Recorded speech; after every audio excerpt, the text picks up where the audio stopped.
lagi bersama kami di Regia Finansial. Kali ini kita akan membahas tentang saham PSSI. Ini laporan yang keuangan yang kuartal pertama udah keluar ya, yang 2024. Ini seperti biasa, nanti kita lihat ada direktur utamanya yaitu Iriawan Ibarat, direktur keuangan Yolanda Watulo. Untuk alamat kantor mereka ada di Menara Astra lantai 23, Jalan Jenderal Sudirman, Jakarta Pusat. Di sini dikatakan dia itu nilainya itu satuan penuh tapi dia dalam bentuk dolar. Kalau kita lihat untuk kas dan serta kas ya, ini agak sedikit berkurang ya. Ini perbandingan dengan yang tahun lalu, yang 2023. Dia menurun cukup banyak dari 24 juta dolar sekarang menjadi 12 juta dolar. Deposito entah kenapa mereka meningkat ya. Deposito saya menurut kami bunganya agak kecil sih, agak sayang ya. Hutang usaha sedikit berkurang, oke. Persediaan meningkat paling 400-an 400-an ribu aja ya, kayak gitu banyak. Total asetnya dari 203 juta dolar sekarang meningkat menjadi 205 juta dolar. Sekarang sebenarnya kalau kita bilang ya cukup bagus peningkatan asetnya, tapi kita lihat apakah karena hutang bertambah atau gimana, dan gimana dengan penjualannya. Untuk hutang usaha, kalau kita lihat di sini dari 7 juta dolar dia berkurang menjadi 5,9, saya cukup bagus. Total hutang jangka pendeknya dari 23 juta dolar menjadi 20 juta dolar. Setidaknya hutangnya itu ada menurun, oke. Total hutangnya dari 35,2 juta dolar sekarang menurun menjadi 31 juta dolar. Oke ya, semua rata-rata oke sih. Tapi kalau ekuitasnya seharusnya bertambah. Kalau kita lihat kan liabilitas menurun atau hutang menurun. Nah, seharusnya ekuitas bertambah karena cara perhitungan untuk yang aset itu sama dengan hutang ditambah dengan ekuitas. Dan kalau kita lihat di ekuitasnya memang bertambah dari 168 juta dolar bertambah kurang lebih 6 juta dolar menjadi 174. Namun untuk di sini kita lihat pendapatan ini agak berkurang ya, dari 27,5 juta dolar menjadi 20,6 juta dolar. Sehingga laba brutonya pun berkurang. Beban operasional kayak mereka ada efisiensi nih. Ini berarti mereka ada usaha juga, nih oke lah ya. 1,7 menjadi 1,6. Pendapatan keuangan meningkat dari 228.000 menjadi 1 jutaan dolar. Nah, ini pendapatan keuangan meningkat. Pokoknya labanya ini berkurang cukup drastis. Laba bukan cukup drastis karena apa? Keuntungan atas penjualan aset tetap itu berkurang. Nah, jadi dia berkurang cukup drastis dia karena itu ya. Jika kita lihat, ini yang dia katakan sebenarnya 5 jutaan dolar dari 19 jutaan dolar. Jadi sebenarnya penjualannya itu berkurang hanya sedikit saja sehingga mempengaruhi labanya. Dan kalau kita lihat ini pembayaran ke Pak Masuk dia meningkat 13 jutaan dolar menjadi 14 jutaan dolar. Dan jika ada yang berpikir bahwa labanya itu berkurang cukup banyak karena penjualan itu kayak agak salah ya. Mengapa? Tapi kita lihat dia keuntungan atas penjualan aset tetap, bukan karena dia murni dari penjualan. Berarti yang kemarin itu labanya itu tinggi karena mereka ada jual sesuatu. Itulah yang perlu kita lihat. Tapi memang sebenarnya penjualan juga penting. Tadi ada berkurang sedikit. Semoga aja yang di kuartal kedua, kuartal ketiga bisa lebih banyak. Yang ini kita lihat investasi. Wah, ini penempatan deposito berjangka yang meningkat. Memang sebenarnya menurut kami sih agak sayang nih.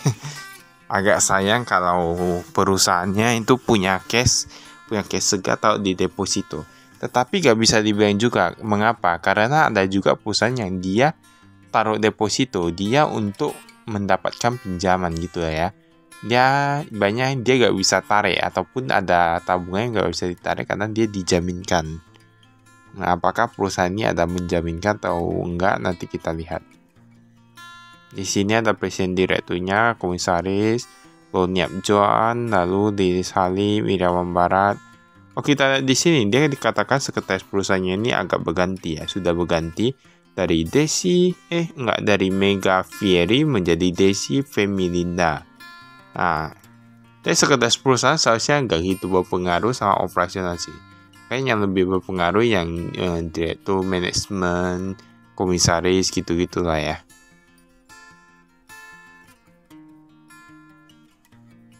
Nah ini kalau kita lihat kepemilikan sahamnya kayak nggak ada yang berubah.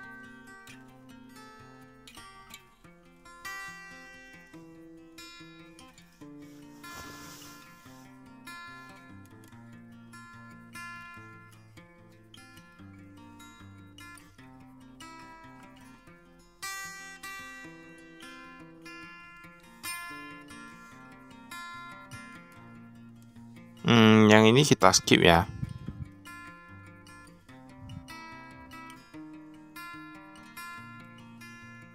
Kalau kita lihat kas dan setara kasnya, kasnya ini dia agak sedikit meningkat dari 2,939 menjadi 2,967, meningkat sedikit saja. Ini kas yang di tangan ya. Kas yang di tangan, lalu yang kas di bank dia menurun cukup banyak dari 2,3 jutaan dolar sekarang menjadi 1,1 jutaan dolar. 1 jutaan dolar paling itu 16 miliaran. Kalau ini 1,1 paling 17 hingga 18 itulah ya.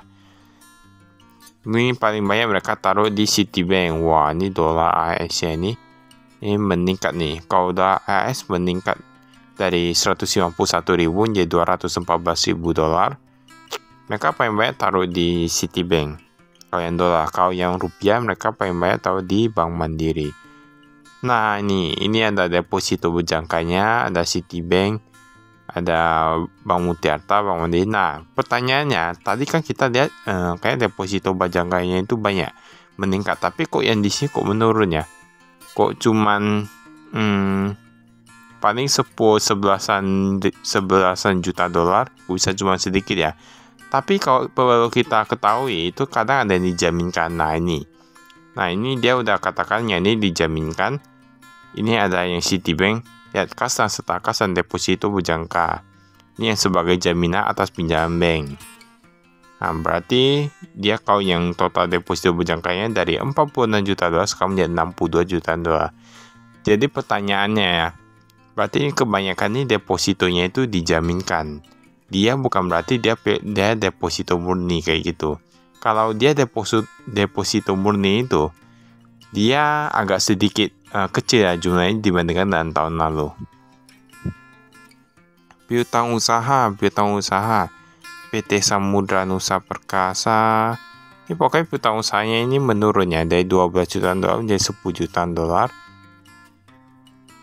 Nah ini nih, dia ini yang lebih dari 1 tahun yang telah mengalami penurunannya ini piutangnya ini agak parah nih ya. Ada 180.000 dolar dari 170 sudah meningkat. Kayak kalau kita lihat, saya pernah lihat laporan tahunannya itu dia gimana ya? Pokoknya dia entah kenapa piutangnya itu bisa begitu lama. Ini perlu dicari tahu juga karena itu udah tahu lah masih lebih dari 1 tahun, kecuali kalau dia perusahaan properti. Ini persediaan ada bahan bakar dan lain-lain, ini persediaan pun meningkat. Oleh karena itu mengapa kami bilang tadi labanya itu bukan berarti hancur-hancur kali ya. Karena dia hanya karena tahun lalu dia ada jual aset tetap, jadi dia ada dapat banyak. Sedangkan yang kali ini dia pun pendapatan keuangan kalau kita tadi sudah meningkat. Dan dia ada beberapa biaya yang sudah diefisiensi, sebenarnya sudah mulai cukup bagus sih. Tapi karena penjualannya aja yang agak sedikit turun. Ini beban aktual, ada dry docking dan lain-lain, bahan bakar, mesin diesel. Beban aktual di sini kita lihat kan ada sewa kapal dan lain-lain. Ini sekitar 5 jutaan dolar dari 5,3 jutaan dolar. Menurut kami, ini beban aktual kalau dia menurun kayaknya masih cukup bagus ya. Mengapa? Karena beban aktual itu kayak gini, dia sebenarnya bebannya itu dia sengaja dituliskan dulu, tapi belum dibayar gitu lah ya. Ibaratnya masih perlu dibayar, tapi kan jumlahnya udah berkurang tadi. Jadi bebannya sudah lebih oke.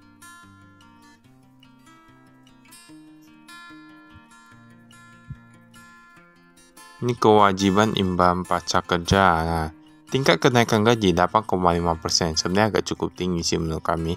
8,5% karena beberapa perusahaan yang dia 4%, 5% gitu ya. Maka inflasi aja sudah berapa?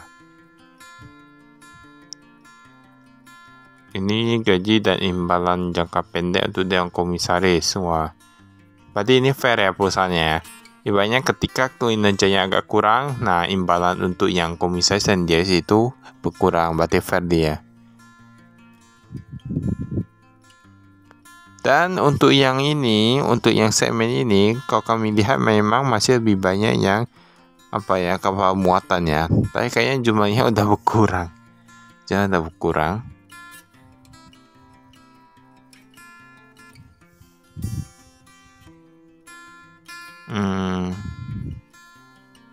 Baiklah, itu saya dari kami. Sekian dan terima kasih, saya investasi.